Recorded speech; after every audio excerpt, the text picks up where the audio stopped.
Boa noite, segunda-feira, 6 de junho. Hoje vamos falar sobre os direitos da mulher no trabalho. Quem conversa com a gente sobre esse assunto é a advogada da OAB Bauru, Márcia Negrisoli. Mulheres têm mais dificuldade de manter o emprego por motivos que não se aplicam aos homens, como cuidar dos filhos. Atividade física na gravidez. Você vai ver que os exercícios fazem bem para as futuras mamães e ajudam no parto.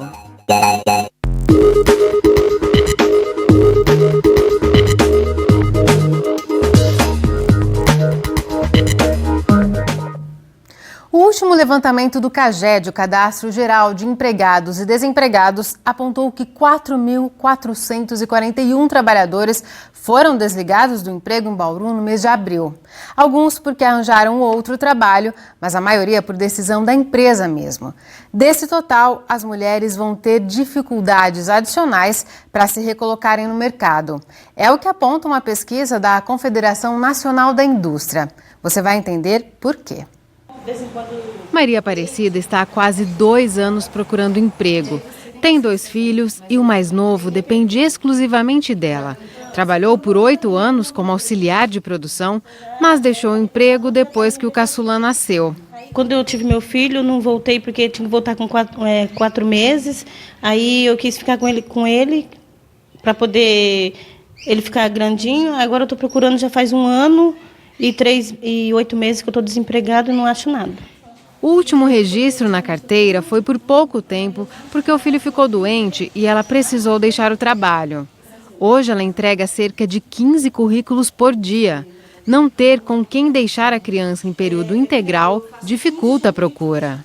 Não tem quem fica com ele, a creche, eles falam que tem que estar trabalhando para poder pôr a integral e ele está meio período na creche. Patrícia também enfrenta dificuldades para conseguir uma oportunidade. Um dos problemas foi ter ficado muito tempo afastada do mercado de trabalho por causa de uma imposição do parceiro na época. Fiquei casada há 10 anos e o meu ex-marido ele não aceitava que eu trabalhava para fora. Então, os 2 últimos empregos que eu arrumei, ele fez eu sair. Então, eu fiquei menos de 3 meses. Ela também tem 2 filhos e a caçula, que demanda mais cuidado, só fica meio período na creche. Conta com o apoio da família, mas nas entrevistas por uma vaga, os empregadores deixam claro que o fato de ter filhos é um problema. Eles questionam se por acaso é certeza que eu vou ter alguém que fique realmente com as crianças no horário que eu estou trabalhando. Aí eles perguntam para mim se aconteceu algum imprevisto, como que vai fazer com as crianças? Você vai ter que faltar do serviço? Daí eles falam para mim, então, para ficar tudo certinho, para não prejudicar nem eu e nem você arruma primeiro ou uma creche ou alguém que fique definitivo com as crianças e depois você entrega o currículo novamente. Uma pesquisa da Confederação Nacional da Indústria sobre rotatividade no mercado de trabalho mostra que esses relatos são a regra e não a exceção. Entre as causas que levaram homens e mulheres a abandonarem o emprego, a única coincidência é a primeira, salário baixo. Em segundo, para as mulheres, o que mais pesou na hora de pedir demissão para 23% das entrevistadas foi ter que cuidar dos filhos ou parentes. Essa motivação não aparece entre as principais causas para o sexo masculino. Esta pesquisadora, que estuda questões de gênero, explica que esse papel da mulher como cuidadora do lar, uma barreira para a inserção dela no mercado de trabalho, foi construído socialmente.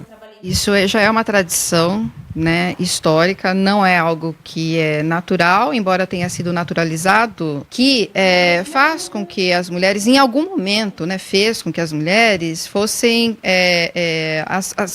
as personagens privativas do lar. E no momento em que você tem uma tentativa das mulheres em participar mais da vida política, das decisões para o próprio grupo, inclusive na vida pública, né, trabalhando, estudando, essas naturalizações, essas construções passam a ser duramente criticadas, né, e elas entram em xeque. Ela acredita que ainda vai levar muito tempo para a superação dessa cultura que restringe certas responsabilidades ao sexo feminino. O que costuma ocorrer é que a cada momento em que a mulher demonstra algum tipo de possibilidade de competir em pé de igualdade com os homens, quem está ocupando locais importantes, né, de decisão, delibera sobre aquilo que é possível, aquilo que não é possível, né, isso para toda a população. Quando você quando você proíbe estudos de gênero, por exemplo, dentro das escolas, né, para crianças, seja da educação infantil ao ensino médio, mesmo em universidades, isso também é questionado, você também impede que haja uma discussão maior e que haja, inclusive, uma possibilidade de mudança cultural. Patrícia sabe bem o que isso significa na prática. É a mulher que acompanha as crianças no médico, é a mulher que acompanha as crianças na escola. Então, o que acontece com as crianças é sempre a mulher. Então, fica muito mais difícil a gente conciliar serviço, casa e criança. Ainda mais sem emprego. Então, tá tudo mais difícil mesmo. No próximo bloco, a gente fala sobre os direitos da mulher no trabalho. Ela pode ser discriminada por ter filhos. Quem responde essa e outras questões é a advogada Márcia Negrisoli. É depois do intervalo, voltamos já. Estamos de volta e a gente conversa agora sobre os direitos da mulher no trabalho. Recebemos no nosso estúdio a advogada da OAB Bauru, Márcia Negrisoli. Márcia, muito obrigada por sua presença aqui no Nesp Notícias. Obrigada pelo convite. Márcia, a gente acabou de ver na reportagem essa discussão sobre esses papéis que socialmente, historicamente, foram delegados às mulheres e que atrapalham a inserção delas no mercado de trabalho. E as entrevistadas relataram uma série de situações e queria que você analisasse do ponto de vista jurídico o que elas podem fazer, o que a lei diz sobre essa situação.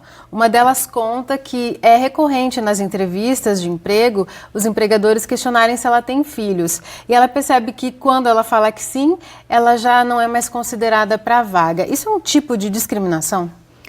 O fato de constar na entrevista uma série de questionamentos, inclusive a respeito da situação familiar em si, não configura uma discriminação.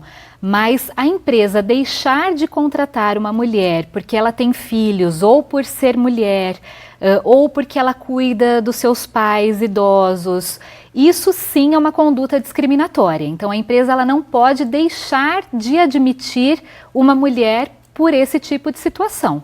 Mas para isso teria que ser dito, teria que ser admitido por esse empregador no momento dessa conversa, por exemplo? Precisa ser uma situação bastante nítida e clara de que houve aí uma conduta discriminatória.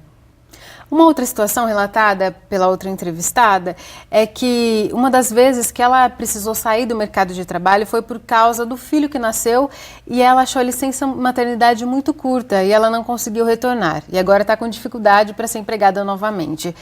Ela reclama dos 4 meses. Existe aquela licença maternidade de 6 meses, mas em quais condições esse benefício é concedido à mulher? Sim, a CLT ela prevê o direito de uma licença maternidade de 4 meses.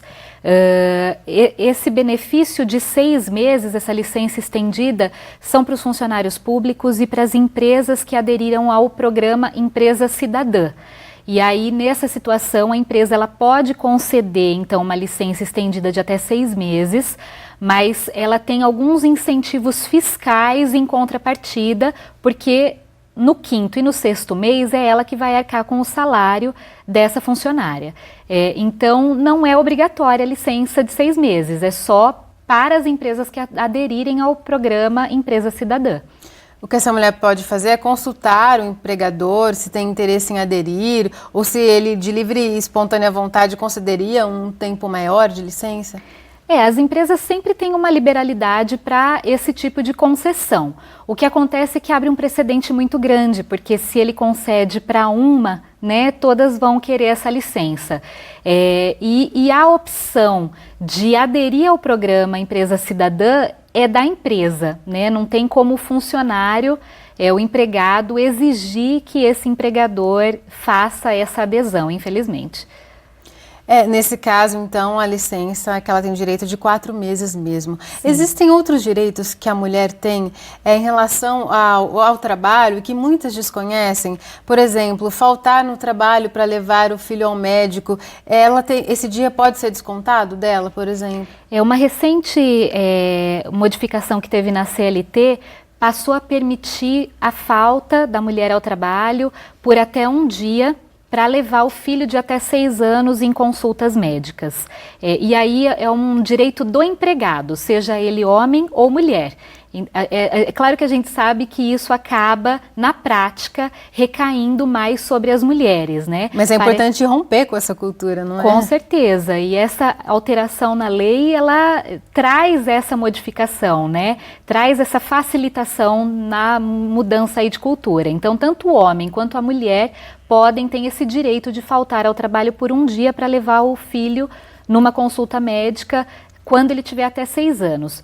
Mas as convenções coletivas de trabalho costumam prever outros direitos nesse sentido. Então, algumas convenções prevêem, por exemplo, a possibilidade de faltas por até 3, 4 dias. No no ano. Aquela uma falta que ela tem direito é no ano também, o homem também. No ano também. Tá. Então, existem algumas convenções que dão outros direitos para as mulheres e para os homens. Quando se trata de levar a filha em consulta médica, é para os dois. Então é preciso verificar o que diz a convenção daquela profissão dela, naquele estado, porque tem mudança de um lugar para o outro. Sim, precisa verificar a convenção ou o acordo coletivo de trabalho da categoria, né? Porque cada convenção refere-se a uma categoria de trabalho. E muda muito de cidade, de estado, mas ela pode facilmente ter acesso a essa informação no Ministério do Trabalho da cidade em que ela reside ou também através dos sindicatos. Uma outra queixa que é muito comum as duas entrevistadas inclusive, é em relação à creche, de a creche não ficar com a criança em período integral. Muitas mães recorrem à justiça para conseguir. Você acha que é um caminho viável? É um caminho, porque é um direito, né, que a mulher tem, não é nem um direito da mulher, é um direito da criança. Então, é um caminho. Quando a cidade, o município não oferece esse tipo de situação, não oferece creche em período integral, é um caminho recorrer à justiça. No caso dessas mulheres que já estão desempregadas, que dispõem de poucos recursos, a que instituição, a quem elas poderiam recorrer no caso de exigir essa vaga em creche, por exemplo? Aí teria que entrar com uma ação na justiça, né, na justiça comum. Ela pode buscar a defensoria pública ou um advogado particular para que ingresse com uma ação. Elas também relatam que essa urgência de encontrar um trabalho, algumas delas, é porque não recebe a pensão alimentícia do pai da criança. Nesse caso, é um outro direito pelo qual ela tem que batalhar também. Com certeza. Aí é uma ação que ela deve mover contra o pai da criança, né, na vara da família da cidade, se existir, ou numa vara comum, quando a cidade não dispõe de uma. E aí exigir o pagamento de pensão alimentícia. O pai da criança é obrigado a fornecer essa pensão e é um dos únicos motivos de prisão civil. Então, o não pagamento de pensão alimentícia gera aí a prisão por quem deixou de efetuar o pagamento, que na grande maioria dos casos são os homens, mas também tem casos de mulheres que são obrigadas a pagar pensão quando os filhos estão sob a guarda, a responsabilidade do pai. Tá certo, Márcia, muito obrigada por explicar sobre essa série de direitos relacionados às mulheres. Eu que agradeço. Depois do intervalo, você vai ver por que é importante as grávidas se manterem ativas. Os exercícios aliviam as dores provocadas pelas mudanças no corpo e contribuem até para a hora do parto. Daqui a pouco, voltamos já já. Desde que junho começou, não parou de chover em Bauru. Um clima atípico para esta época do ano. De acordo com o IPMET, as chuvas dos últimos dias foram provocadas por áreas de baixa pressão, somadas a uma corrente de jato. São ventos fortes que correm em altos níveis. Para quem já não aguenta mais essa chuvarada, a boa notícia é que elas devem parar a partir de quarta-feira. Veja os detalhes no boletim do IPMET. Só a previsão de chuva para esta segunda-feira e até a terça-feira, amanhã. De quarta-feira até o final de semana não há mais previsão de chuva. As temperaturas vão sofrer uma queda entre quinta e sexta-feira, que para tirar mesmo a roupa do agasalho. Então esse é o quadro que a gente tem até o final de semana.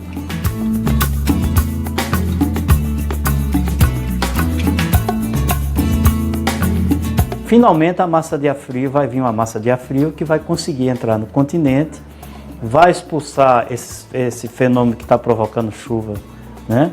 E estabelece o ar frio que vem com esse sistema. Então vai ser um ar frio e seco, não vai ter nuvem e vai ser aquele panorama de inverno, entre 10 e abaixo de 10 graus entre quinta e sexta-feira.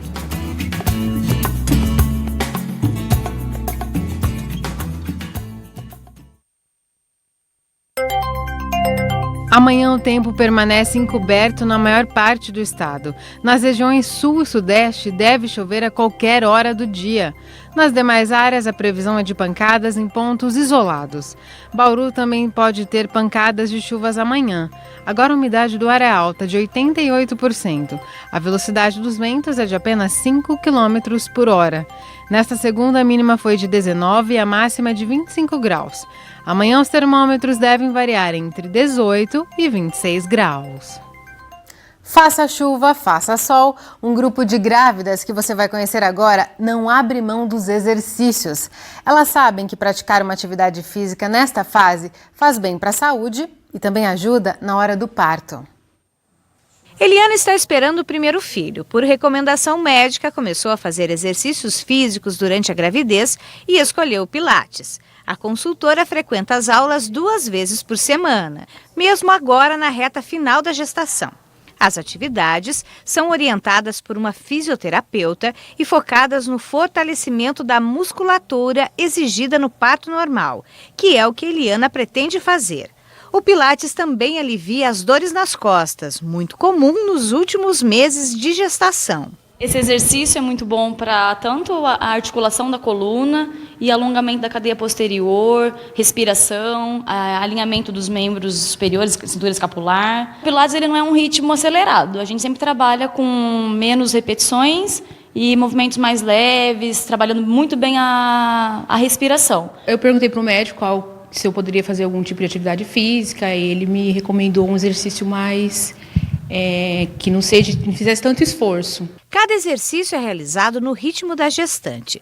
A profissional também acompanha os movimentos para evitar quedas ou possíveis lesões, já que o ponto de equilíbrio muda durante a gravidez. Como é um trabalho que a gente faz muito individualizado, né?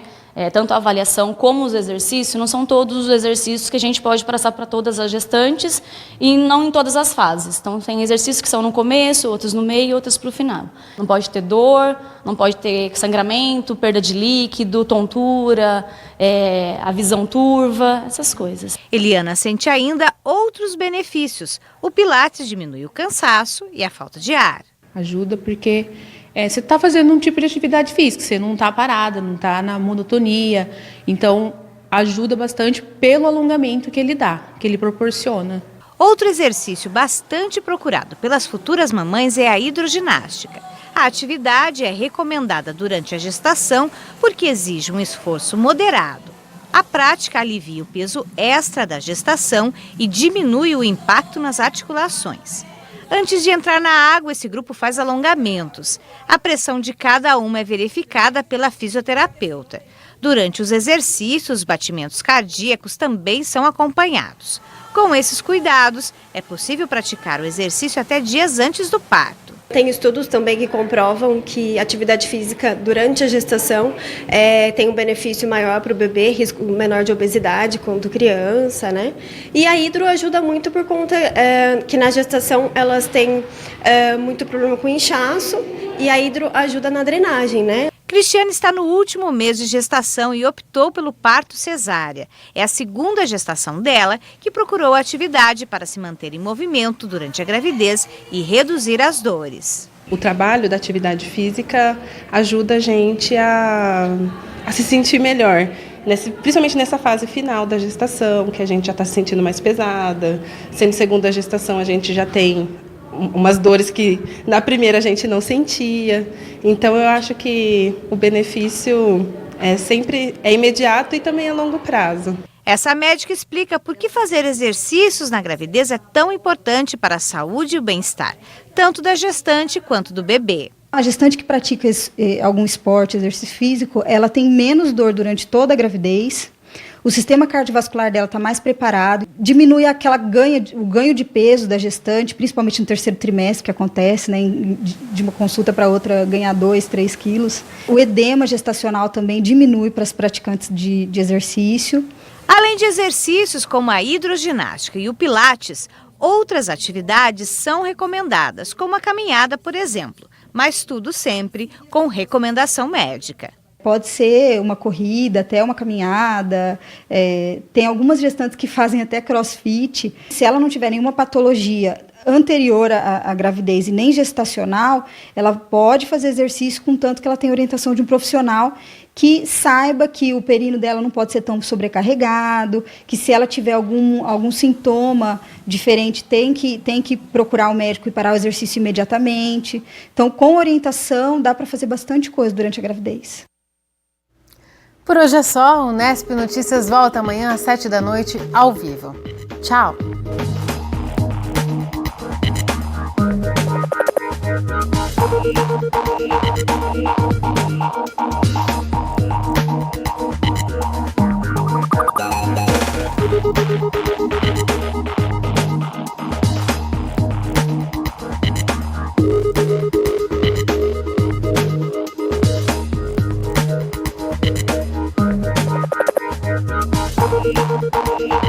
Thank you.